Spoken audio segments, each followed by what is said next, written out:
Since we moved to Las Vegas, our family is away from our church or our household of faith. So we meet together for Sunday services as a family in one of the homes. Our friends, Andy and Nicole, are in town to see us. And since they're members of our church, we're going to have these services with them, and that's very exciting. Something I've noticed when rewatching the early seasons of Sister Wives is the Browns seem to be simultaneously open and evasive about their faith and chosen church home in the AUB. There's been a lot of speculation as to why. Over the years, we see the show become less and less about religion and more about the family's dysfunction. Mormon fundamentalists are notoriously secretive, as many of the adults have described their upbringing as being. The Browns putting their lives and their faith on public display could not have made the AUB happy. Honestly, nowadays it seems like only Janelle still buys into the principle. I have referenced her as the last true believer in previous videos. Like a lot of you, I often have Sister Wives on as background noise while I'm doing other things like housework. In season 3, the Browns are just settling into life in Vegas. They have yet to move into the cul-de-sac, and the family is spread out into 4 different homes. The Browns' church friends pay them a visit, and the husband, Andy, makes a shocking observation of the family that is eerily prophetic. It was interesting to get a glimpse from their friends as to what other members of the AUB thought about the Browns and what they were doing. We have a lot to talk about. Let's get into today's video.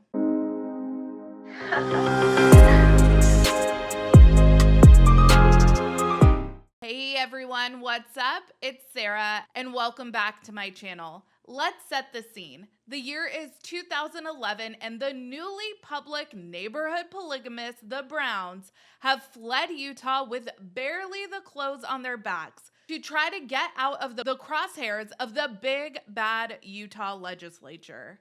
The situation was so dicey, in fact, that the adults could only afford their children a few days' notice before they turned their world upside down. Side tangent, it does beg the question as to what would have been more traumatizing for these kids, Kody possibly going to jail, or what they actually did to their kids by ripping their entire worlds apart. The Browns' church friends from the AUB, Andy and Nicole, come to visit the Browns in Sin City. An interesting anecdote about Andy and Nicole is that they are living monogamously with 6 kids as members of the AUB. It seems like Andy feels pressure to take another wife, but it's unclear as if he really even wants to. Everyone goes to have a barbecue/picnic, and Andy makes this observation about the new family dynamic in the Brown family. In Utah, you guys all live together as a family. Now you don't. So whether anyone wants to admit it or not, essentially, you got shared custody with Kody. So now it's almost a divorce. Sorry if this is sensitive, but this is on my mind. I think my jaw dropped open. I couldn't believe that that was his take, and it kind of broke my heart. Andy, this family friend, makes the observation that now it seems like the wives have shared custody of Kody and that they are all essentially living as divorced couples. Ooh. Oh, and check this out. Before this barbecue, when discussing the possibility of adding another wife, Nicole had this to say. But we have 6 kids. We're an established family. You can't just throw somebody in the mix and hope it works out. She says, we are an established family, so you can't just throw someone into the mix and hope that it works out. Kind of exactly what Kody was hoping to do with Robin.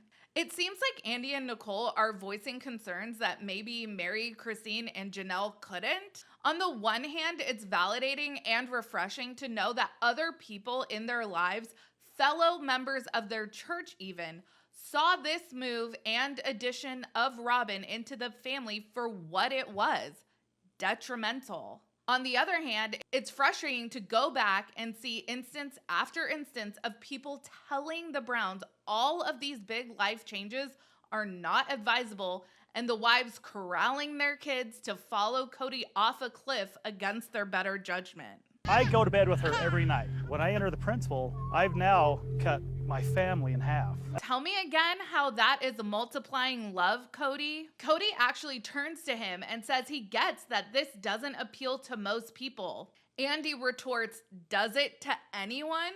Which leads Mary to reveal this. Because people have said to me, well, if you didn't have to do this, would you? No.